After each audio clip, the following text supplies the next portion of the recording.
Hi, my name is Efwa. We're at Pitchfork Festival Day 2. I'm here with Bridge Magazine. We're interviewing Yaya Bey after her set. How are you? I'm good. I'm tired. I don't know my up from down, but I'm present. Amen. Amen. Okay. Amen. And I just wanted to ask, how was your set? What was your favorite part about performing? The set was fun. I had a good time. I had a nip slip, so That's okay though. I'm iconic now. I had a good time. I kind of just went for it. I don't know. I just did the best I could. Yeah, and you did great. So Thank you. don't worry about it. Okay. What was your favorite song to perform? My favorite song is always Nobody Knows, because that's my favorite song from that album. Yeah. Wow, that's amazing. Since being awarded Best New Artist by Pitchfork for Remember Your North Star, kind of how has your exposure changed since then? Or how has the title Remember Your North Star kind of changed for you in terms of like the meaning? Well, shout out to Pitchfork, because that shit like really changed my life. I mean, it made it possible for me to like make a living as an artist, like, so that's always nice. It's kind of been a whirlwind from there, so I've just gone with the flow, but it's nice that like I can support myself, so yeah. For sure, I definitely feel that.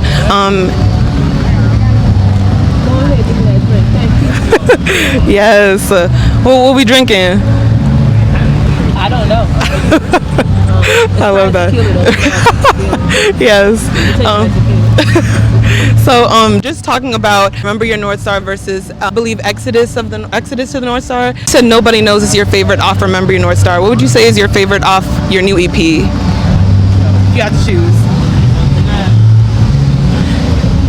It's probably between When Saturn Returns and 12 Houses Down, maybe. But then I haven't thought about it. I don't know. It just came out. You got time. Yeah. You know? I can tell you that I also really love Nobody Knows from Remember Your North Star. I also love Rolling Stoner. And of Exodus, I'm always playing Numera, I believe. Numera. I'm always playing that one. Munera, sorry. I did the backwards thing, but I'm always playing that. And also 12 Houses Down, I believe. So yeah, it's a really special project to me as well. I also wanted to ask you, just because you're a songwriter, you're a performer, you're also very much into as a songwriter or poet too. I remember you released a book with the many alter egos of Trilletta Brown. So kind of a couple questions with that.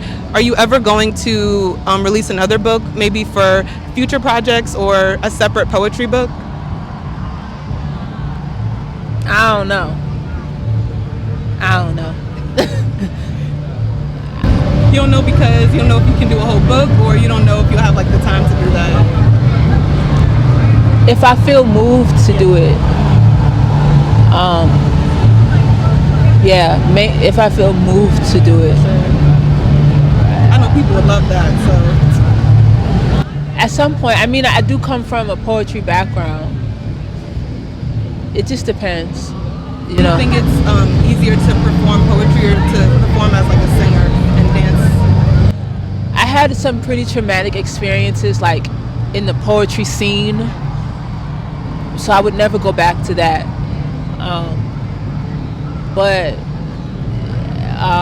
And singing is like, music is my first love,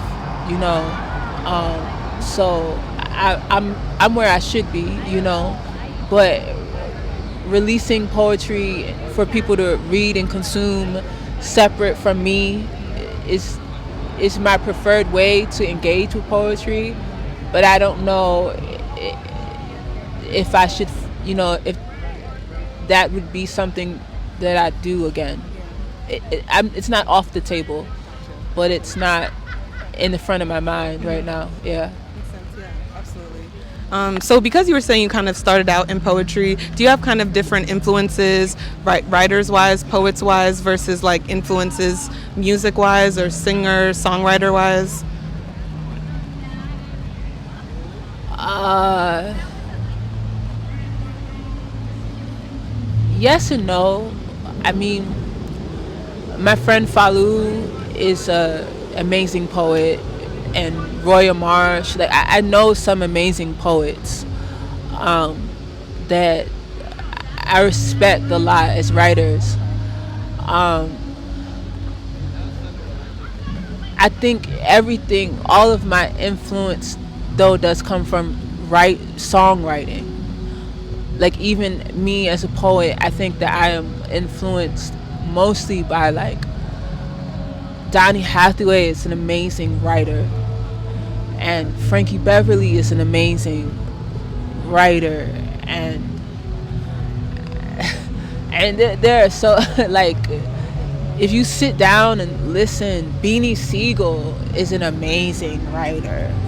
Like you, you know what I'm saying? So like there are amazing writers in music that are influence enough for me to as a child create a whole world in my mind of like what is possible lyrically, and I started there, and I took that into poetry when I was, my father was an amazing writer, so shout out to him, yeah. So just kind of talking more about post-pandemic or post-quarantine, do you find creating in 2022, 2023 to be different, or you have to kind of do something different than when you were creating when we were all kind of by ourselves in quarantine? I know sometimes people are saying it's a little different now that there's like things are opened up a little bit more. How would you say it's different for you creative wise?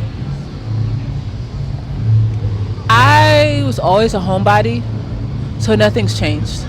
Like I've always been like, nah, I'm in the house. So the pandemic I was in the house way more, but I was always in the house. So like my process was always kind of the same. Like I just be in the house writing songs. Like the pandemic now, yeah. We'll wrap it up, okay? Yeah. For sure. Let's do that. Okay. So it was nice talking to you, though, for sure. Yeah. My name is Efwa. We're at Pitchfork Day 2. We're talking with Yaya Bey. Yeah, and we're here for Bridge Magazine. All right.